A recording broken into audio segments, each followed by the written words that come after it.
Pak Manajer menyikapi perkembangan tim sejauh ini? Sejauh ini anak-anak dalam motivasi yang tinggi ya. Mungkin kita semua dan publik juga tahu bahwa di leg pertama kita sudah mengalami situasi yang sulit. Tapi dengan tekad bulat dan perjuangan serta doa semua, ya, akhirnya kita bisa melalui ini. Dan tahun depan kita masih akan terus melakukan perbaikan ke depan untuk tim.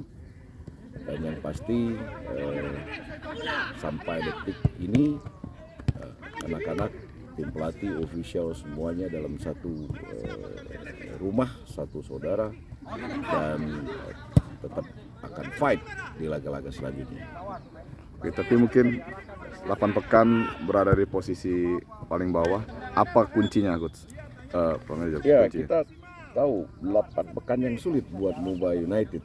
Ya, kuncinya adalah kebersamaan tim, ya, fighting spirit, kemudian ya usaha yang semaksimal mungkin yang kita bisa, tentunya itu ya.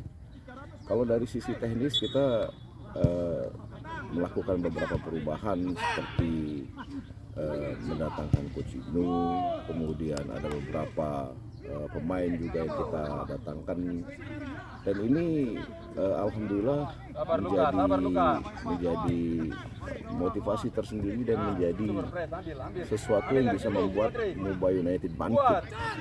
Dan ini saya apresiasi sekali kerja keras tim, kerja keras manajemen, dan mudah-mudahan kita bisa lebih baik ke depan. Ya, tentunya untuk menjadi kebanggaan masyarakat Muba dan secara umum kebanggaan masyarakat Sumatera Selatan. Terima kasih, Pak.